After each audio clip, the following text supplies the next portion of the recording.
तुम्हारे प्यार से बाबा।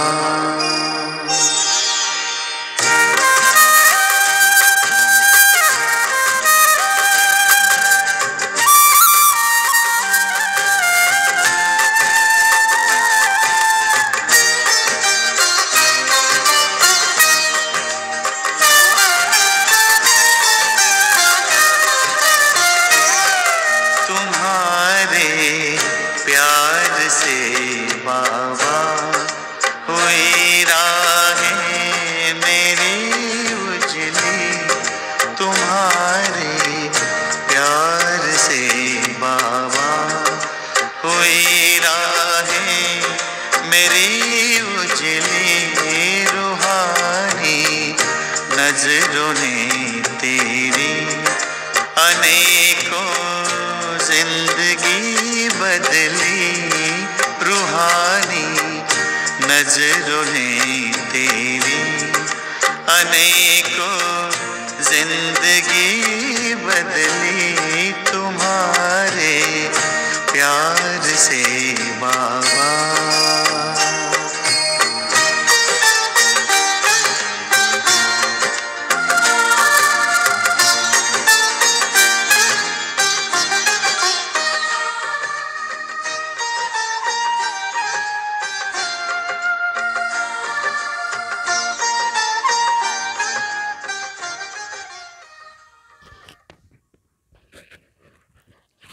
ओम शांति। आज के 27 तारीख के शिव बाबा के महावाक्य हैं। शिव बाबा ने कहा, मीठे बच्चे, तुम ड्रामा के खेल को जानते हो, इसीलिए शुक्रिया मानने की भी बात नहीं है। प्रश्न है, सर्विसेबल बच्चों में कौन सी आदत बिल्कुल नहीं होनी चाहिए? बाबा ने आंसर किया है, मांगने की। तुम्हें बाप से आशीर्वाद या कृपा आदि मांगने की ज़रूरत नहीं। तुम किसी से पैसा भी नहीं मांग सकते। मांगने से मरना भला। तुम जानते हो, ड्रामा अनुसार कल्प पहले जिन्होंने बीज बोया होगा वो बोएंगे। जिनको अपना भविष्य पद ऊंच बनाना होगा वो ज़रूर सहयोगी बनेंगे। तुम्हारा काम है सर्विस करना। तुम किसी से कुछ भी मांग नहीं सकते। भक्ति में मांगना होता है, ज्ञान में नहीं। गीत है, मुझको सहारा देने वाले दिल कहे तेरा शुक्रिया शुक्रिया शुक्रिया। ओम शांति। तो ये बच्चों के अंदर से शुक्रिया अक्षर बाप, टीचर और गुरु के लिए नहीं निकल सकता, क्योंकि बच्चे जानते हैं कि ये खेल बना हुआ है। शुक्रिया आदि की तो बात ही नहीं है। ये भी बच्चे जानते हैं ड्रामा अनुसार। ड्रामा अक्षर भी तुम बच्चों की बुद्धि में आता है। खेल अक्षर कहने से ही सारा खेल तुम्हारी बुद्धि में आ जाता है। गोया स्वदर्शन चक्रधारी तुम आपे ही बन जाते हो। ज्ञान की गहराई और उसकी डीपनेस के आधार से अगर देखा जाए तो न किसी का कोई दोष है और न ही किसी का कोई शुक्रिया है। हर आत्मा जैसे कि इस खेल में अपना पार्ट बजा रही है, तो बाबा आज ज्ञान की उस गहराई की तरफ हमको लेकर के जा रहे हैं। और जो बाबा ने शुक्रिया की बात कही कि आशीर्वाद या कृपा आदि मांगने की ज़रूरत नहीं है, तो उसके लिए बाबा ने कहा कि जब कोई बच्चा श्रीमत पर चलता है, कोई बाप की आज्ञा का पालन करता है, स्टूडेंट टीचर की आज्ञा का पालन करता है, और जो गुरु करता है वो गुरु की आज्ञा का पालन करता है, जो शिष्य होता है, तो उनको स्वतः ही जैसे आशीर्वाद मिलती है, मांगना पड़ता नहीं है। तो वही बाबा आज बता रहे हैं। तो बाबा ने कहा कि देखो, तीनों लोग भी तुम्हारी बुद्धि में आ जाते हैं, मूल वतन, सूक्ष्म वतन और स्थूल वतन। ये भी जानते हो कि अब खेल पूरा होता है। बाप आकर तुमको त्रिकालदर्शी बनाते हैं, तीनों कालों, तीनों लोकों, आदि मध्य अंत का राज समझाते हैं। काल समय को कहा जाता है। तो ये सब बातें नोट करने बिगर याद नहीं रह सकती।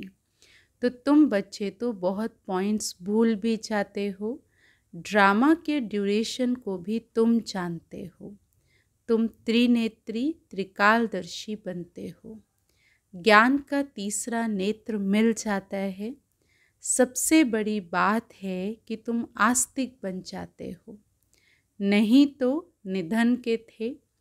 ये ज्ञान तुम बच्चों को मिल रहा है। स्टूडेंट की बुद्धि में सदैव नॉलेज मंथन होती है। तो ये भी नॉलेज है ना। ऊंचे से ऊंच पाप ही नॉलेज देते हैं।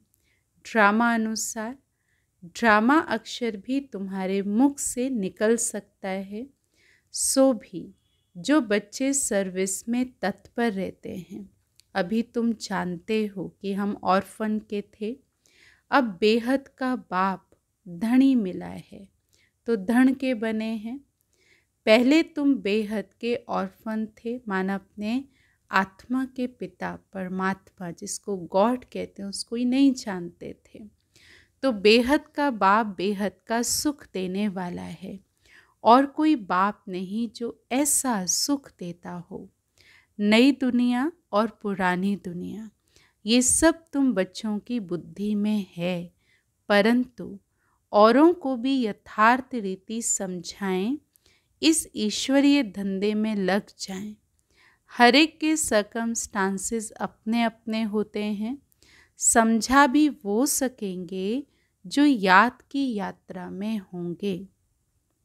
याद से ही बल मिलता है ना।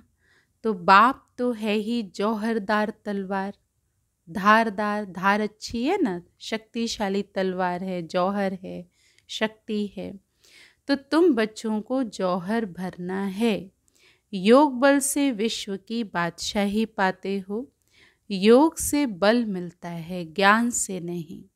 तो बच्चों को समझाया है कि नॉलेज सोर्स ऑफ इनकम है। योग को बल कहा जाता है। रात दिन का फर्क है ना। अब योग अच्छा या ज्ञान अच्छा? योग ही नामी ग्रामी है। योग अर्थात बाप की याद। तो बाबा कहते हैं इस याद से ही तुम्हारे पाप कट जाएंगे। इस पर ही बाप जोर देते हैं। ज्ञान तो सहज है, भगवानुवाच है कि मैं तुमको सहज ज्ञान सुनाता हूँ। 84 के चक्र का ज्ञान सुनाता हूँ, उसमें सब आ जाता। हिस्ट्री ज्योग्राफी भी है ना। ज्ञान और योग दोनों हैं सेकंड का काम। बस हम आत्माएं हैं, हमको बाप को याद करना है, इसमें मेहनत है। याद की यात्रा में रहने से शरीर की जैसे विस्मृति हो जाती है। घंटा भर भी ऐसे अशरीरी होकर के बैठो तो कितने पावन हो जाएं। मनुष्य रात को कोई 6 कोई 8 घंटा नींद करते हैं तो अशरीरी हो जाते हैं ना। उस समय में कोई विकर्म नहीं होता, आत्मा थक कर सो जाती है। ऐसे भी नहीं कि कोई पाप विनाश होते हैं, नहीं, वह है नींद। विकर्म कोई भी होता नहीं है। नींद ना करें तो पाप ही करते रहेंगे। तो नींद भी एक बचाव है। सारा दिन सर्विस कर आत्मा कहती है कि अब सोता हूँ, अशरीरी बन जाता हूँ। तुमको शरीर होते अशरीरी बनना है। हम आत्मा इस शरीर से न्यारी शांत स्वरूप हैं। आत्मा की महिमा कभी नहीं सुनी होगी। आत्मा सत चित आनंद स्वरूप है। तो परमात्मा की महिमा गाते हैं ना कि सत्य है, चैतन्य है। सुख शांति का सागर है। तो अब तुमको फिर कहेंगे कि मास्टर, बच्चे को मास्टर भी कहते हैं। तो बाप युक्तियाँ भी बतलाते रहते हैं। ऐसे भी नहीं कि सारा दिन ही नींद करनी है। कोई सोचे नींद में पाप नहीं होते हैं तो सारा दिन नींद करें, नहीं। तुमको तो याद में रहकर पापों का विनाश करना है। अभी वो समय नहीं कि पाप करें या पाप से केवल बच के रहें। अभी तो विकर्मों को, पापों को विनाश करने का समय है। तो वो बाप की याद में रहकर हो सकता है। जितना हो सके बाप को याद करना है। ऐसे भी नहीं कि बाप हमारे ऊपर रहम व कृपा करते हैं, नहीं। ये उनका गायन है, रहम दिल बादशाह, ये भी उनका पाठ है ना। ये भगवान की निरंकारिता है कि भगवान अपने रहम को भी कह रहा है कि मैं रहम की बात ही नहीं है। बाबा कहता मेरा भी पाठ है। तो तमो प्रधान से सतो प्रधान बनाना। भक्त लोग महिमा गाते हैं, तुम्हें सिर्फ महिमा नहीं गानी है। ये गीत आदि भी दिन प्रतिदिन बंद होते जाते हैं। स्कूल में कभी गीत होते हैं क्या? सुबह प्रेयर हो गई एक बार, उसमें कुछ गीत एक दो गए, बाकी तो फिर पढ़ाई चलती है ना। तो बच्चे शांति में बैठे रहते हैं। टीचर आता है तो उठकर खड़े होते हैं, फिर बैठते हैं। तो ये बाप कहते हैं मुझे पाठ मिला हुआ है पढ़ाने का, सो तो पढ़ाना ही है ना। तो बच्चों को उठने की भी दरकार नहीं है। यहाँ तो आत्मा को बैठकर सुनना है। तुम्हारी बात ही सारी दुनिया से न्यारी है ना। हम स्टूडेंट ही दुनिया से न्यारे हैं, हमारा टीचर भी कितना न्यारा है। तो बच्चों को कहेंगे क्या तुम उठो? नहीं, वो तो भक्ति मार्ग में करते हैं, यहाँ नहीं। बाप तो खुद उठ करके नमस्ते करते हैं। स्कूल में अगर बच्चे देरी से आते हैं तो टीचर या तो रूल लगाएंगे या बाहर में खड़ा कर देंगे। इसीलिए डर रहता है कि टाइम पर पहुंचने का।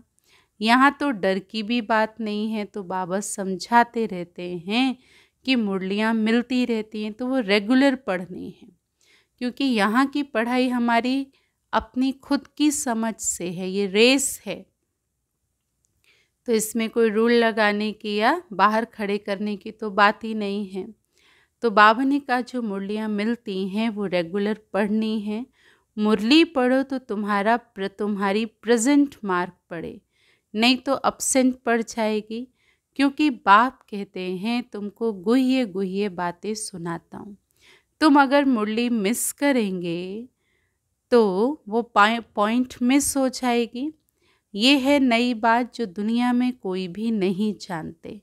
तुम्हारे चित्र देख कर के ही चक्रित हो जाते हैं। बाबा ने एक बार मुरली में कहा कि अगर बाबा की मुरली मिस करते हैं तो बाबा की मिस नहीं बन सकते। तो बाबा ने कहा कि देखो तुम्हारे चित्र देखकर ही चक्रित हो जाते, क्योंकि ऐसे चित्र तो कहीं शास्त्रों में नहीं है। भगवान ने चित्र बनाए थे, तुम्हारी ये चित्रशाला है नई। ब्राह्मण कुल के जो देवता बनने वाले होंगे उनकी बुद्धि में ही बैठेगा। कहेंगे ये तो ठीक है, कल पहले भी हमने पढ़ा था। ज़रूर भगवान पढ़ाते हैं। भक्ति मार्ग के शास्त्रों में पहले नंबर में गीता ही है, क्योंकि पहला धर्म ही ये है। फिर आधा कल्प के बाद उसके भी बहुत पीछे दूसरे शास्त्र बनते हैं। पहले इब्राहिम आया तो अकेला था, फिर 1 से 2, 2 से 4 हुए। जब धर्म की वृद्धि होते होते 1,00,000 हो जाते हैं तो शास्त्र आदि बनते हैं। उनके भी आधा समय बाद ही बनते होंगे, हिसाब किया जाता है ना। बच्चों को तो बहुत खुशी होनी चाहिए कि बाप से हमको वर्षा मिलता है। तुम जानते हो कि बाप हमको सारा ज्ञान सृष्टि चक्र का समझाते हैं। ये है बेहद की हिस्ट्री ज्योग्राफी। सबको बोलो कि यहाँ वर्ल्ड की हिस्ट्री ज्योग्राफी समझाई जाती है, जो और कोई सिखला ना सके। भल वर्ल्ड का नक्शा निकालते हैं, परंतु उसमें ये कहाँ दिखलाते हैं कि लक्ष्मी नारायण का राज्य कब था, कितना समय चला। वर्ल्ड तो एक ही है, भारत में ही राज्य करके गए हैं, अब नहीं है। ये बातें किसकी भी बुद्धि में नहीं हैं। वो तो कल्प की आयु ही लंबी लाखों वर्ष की कह देते हैं। तो तुम मीठे मीठे बच्चों को कोई जास्ती तकलीफ नहीं देते। बाबा कहते हैं पावन बनना है। पावन बनने के लिए तुम भक्ति मार्ग में कितने धक्के खाते हो। अब समझते हो ना कि धक्के खाते खाते 2500 वर्ष गुजर गए। अब फिर से बाबा आया है, फिर से राज्य भाग्य देने के लिए। तो तुमको यही याद है, पुरानी से नई और नई से पुरानी दुनिया तो ज़रूर होती है। अब अभी तुम पुराने भारत के मालिक हो ना, फिर नए के बनेंगे। एक तरफ भारत की बहुत महिमा गाते रहते, दूसरी तरफ फिर बहुत ग्लानि करते रहते। वो भी तुम्हारे पास गीत हैं, तुम समझाते हो कि अब क्या क्या हो रहा है। तो ये दोनों गीत भी सुनाने चाहिए, है ना। बाबा ने कहा भारत की महिमा का गीत भक्ति में भी वैसे भी गाते हैं। भारत की महिमा का गीत है, जहाँ डाल डाल पर सोने की चिड़ियाँ करती थी बसेरा, वो भारत देश है मेरा। जहाँ हर बालक एक मोहन और हर बाला एक राधा थी, है ना। फिर दूसरी तरफ कौन सा गीत गाते हैं, दूसरी तरफ फिर बाबा ने कहा कि गिरावट का भी गीत है। कहते हैं देख तेरे संसार की हालत क्या हो गई भगवान, कितना बदल गया इंसान। सूरज न बदला, चांद न बदला, ना बदला रे आसमान, कितना बदल गया इंसान।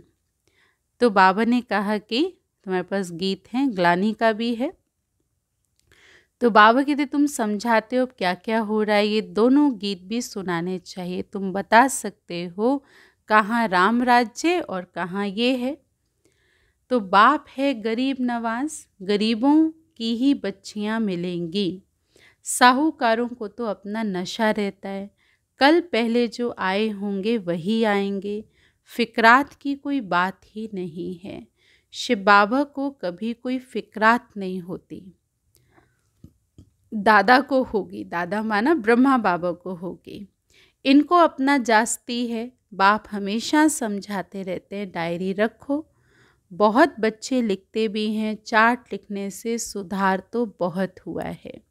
ये युक्ति बहुत अच्छी है, तो सबको करना चाहिए। डायरी रखने से तुमको बहुत फ़ायदा होगा। डायरी रखना माना बाप को याद करना, तो उसमें बाप की याद लिखनी है। डायरी भी मददगार बनेगी, पुरुषार्थ होगा। तो डायरियाँ कितनी लाखों करोड़ों बनती हैं नोट आदि करने के लिए। सबसे मुख्य बात तो ये नोट करने की है, ये कभी भूलना नहीं चाहिए। उसी समय डायरी में लिखना चाहिए, रात को हिसाब किताब लिखना चाहिए। फिर मालूम पड़ेगा ये तो हमको ही घाटा पड़ रहा है, क्योंकि जन्म जन्मांतर के विकर्म भस्म करने हैं ना। तो बाबा रास्ता बताते हैं कि अपने ऊपर रहम व कृपा करनी है ना। खुद पर ही रहम करना है, खुद पर ही कृपा करनी है। कृपा अर्थात करो और पाओ। तो टीचर तो पढ़ाते हैं, आशीर्वाद तो नहीं करेंगे। आशीर्वाद कृपा रहम आदि मांगने से तो मरना भला। कोई से पैसे भी नहीं मांगना चाहिए। बच्चों को सख्त मना है। बाबा कहते ड्रामा अनुसार जिन्होंने कल्प पहले बीज बोया है, वर्षा पाया है, वो आपे ही करेंगे। तुम कोई काम के लिए भी मांगो नहीं, नहीं करेगा तो नहीं पाएगा। मनुष्य दान पुण्य करते हैं तो रिटर्न में मिलता है ना। राजा के घर व साहूकार के पास जन्म होता है। जिनको करना होगा वो तो आप ही करेंगे, है ना। बाबा के बच्चे बने हैं, समझदार हैं, बीज बोएंगे तब तो फल खाएंगे। तो बाबा ने कहा आप ही करेंगे, तुमको मांगना नहीं है। कल्प पहले जिन्होंने जितना किया है ड्रामा उनसे कराएगा, मांगने की क्या दरकार है। बाबा तो कहते रहते हैं हुंडी भरती रहती है सर्विस के लिए, तो हम बच्चों को थोड़ी कहेंगे पैसा दो।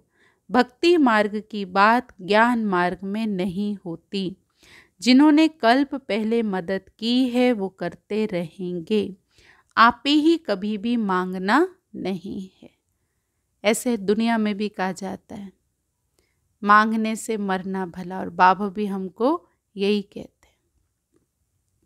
बाबा कहते थे बच्चे चंदा चीरा तुम इकट्ठा नहीं कर सकते, ये तो सन्यासी लोग करते हैं। भक्ति मार्ग में भी थोड़ा दे देते हैं, उसका रिटर्न में एक जन्म के लिए मिलता है, ये फिर है जन्म जन्मांतर के लिए। तो जन्म जन्मांतर के लिए सब कुछ दे देना अच्छा है ना। इनका तो नाम भोला भंडारी है। तुम पुरुषार्थ करो तो विजय माला में पिरोए जा सकते हो। भंडारा भरपूर और कालकंटक दूर है, वहाँ कभी अकाल मृत्यु नहीं होती। यहाँ मनुष्य काल से कितना डरते हैं, थोड़ा कुछ होता है तो मौत याद आ जाता है। वहाँ ये ख्याल ही नहीं है। तुम अमरपुरी में चलते हो, ये छी मृत्यु लोक है। भारत ही अमर लोक था, अभी मृत्यु लोक है। तुम्हारा आधा कल्प बहुत छी पास हुआ है, नीचे ही गिरते आए हो। जगन्नाथपुरी में बहुत गंदे गंदे चित्र हैं।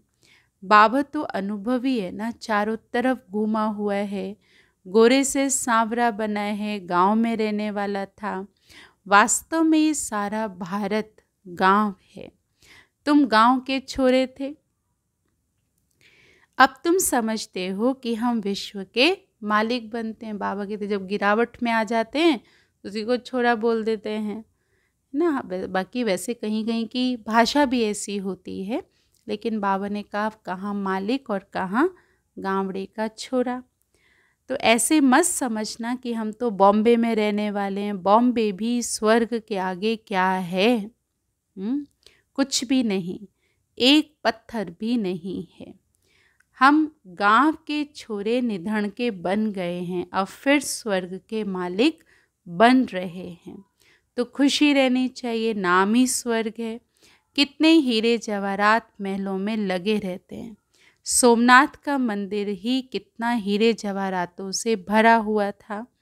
पहले पहले शिव के मंदिर ही बनाते हैं। कितना साहूकार था, अभी तो भारत गांव है। सतयुग में बहुत माला माल था। ये बातें दुनिया में तुम्हारे सिवाय कोई भी नहीं जानते। तुम कहेंगे कल हम बादशाह थे, आज फकीर हैं, फिर विश्व के मालिक बनते हैं। तो तुम बच्चों को अपने भाग्य पर शुक्रिया मानना चाहिए। हम पद्मा पदम भाग्यशाली हैं। अच्छा, मीठे मीठे सिकिलधे बच्चों प्रति माता पिता बाप दादा का याद प्यार और गुड मॉर्निंग। रूहानी बाप की रूहानी बच्चों को नमस्ते। हम रूहानी बच्चों की रूहानी बाप दादा को नमस्ते नमस्ते। धारणा के लिए सार है, विकर्मों से बचने के लिए इस शरीर में रहते अशरीरी बनने का पुरुषार्थ करना है।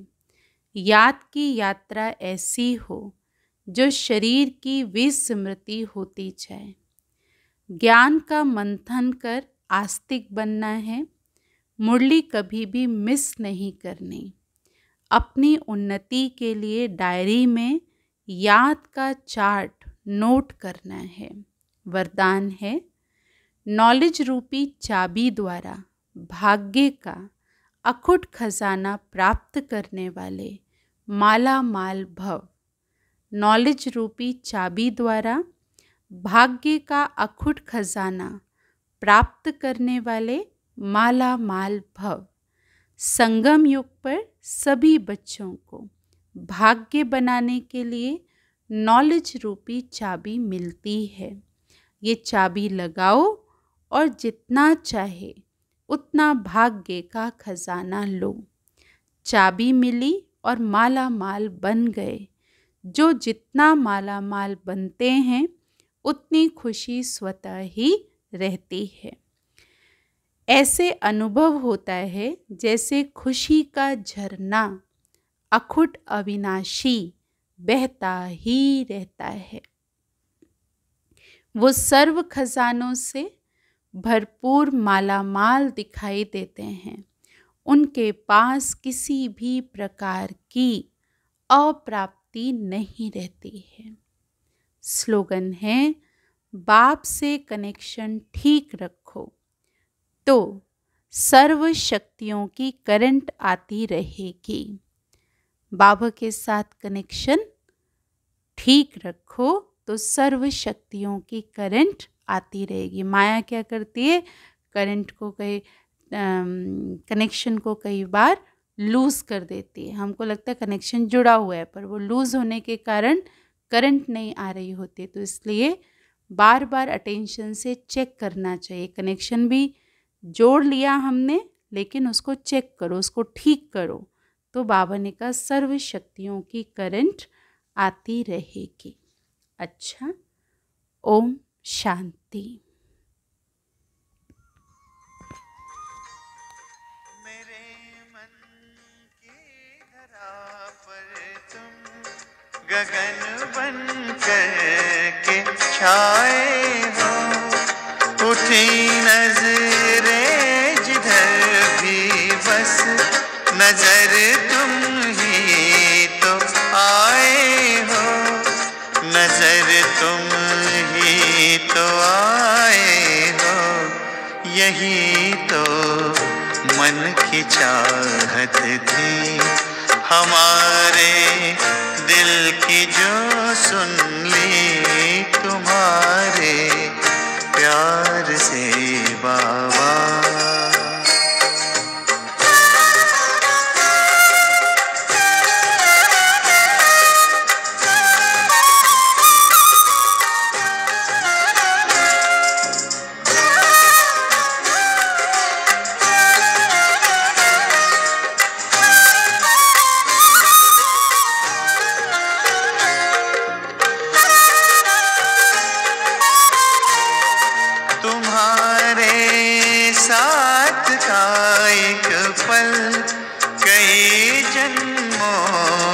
बेहतर है सफल हर पल हुआ अपना।